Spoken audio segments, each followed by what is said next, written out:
Mr. Secretary, first of all, let me thank you for not only our ongoing relationship, but our ongoing communication.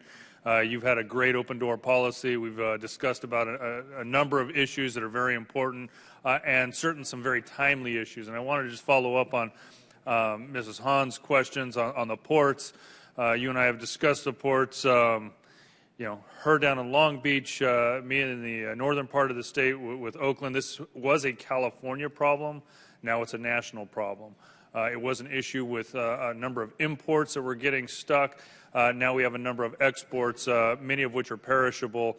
I just want to encourage you to continue to have the administration not only the ongoing involvement, but the aggressive involvement that will help us to end this. This is now a national issue that could cost us $2.5 billion to our economy every single day.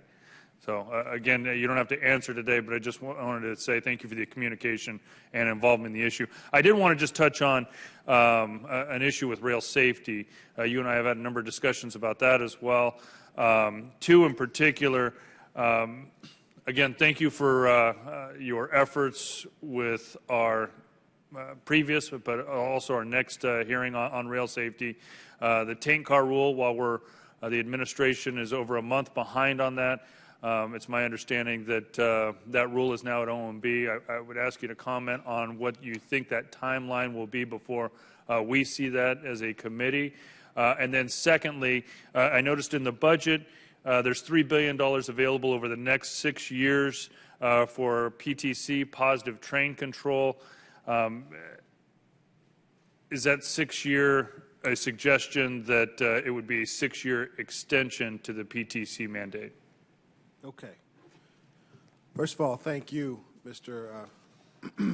Congressman Denham, for your questions and opportunity to respond on these issues. The tank car and the high hazard flammable liquid train rule is one that has taken an awful lot of focus and time and resources out of the department. We were pleased to get that rule over to OMB last week. And that initiates an interagency process, and I unfortunately can't tell you sitting here today when that rule will come out, but what I can tell you is that it is the highest level of urgency for me to get that rule moved forward for our department, and I believe our administration to move it as quickly as we possibly can. We know that certainty is important in this arena for communities as well as for industry, and our goal is to get it out very, very quickly. Thank you. On the, I'm sorry, the second issue. On PTC, positive train control, right now the $3 billion available over 6 years to aid commuter railroads in the implementation. The question is, does that suggest that we should expect a recommendation of a 6-year extension? No, I think what we have recommended in the past on this is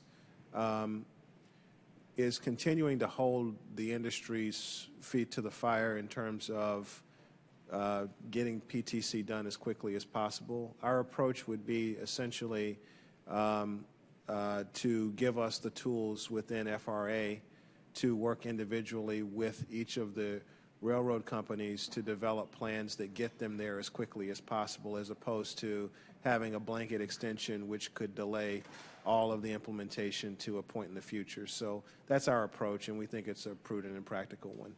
Thank you, Mr. Secretary. Thank you. Mr. Chairman, I yield back.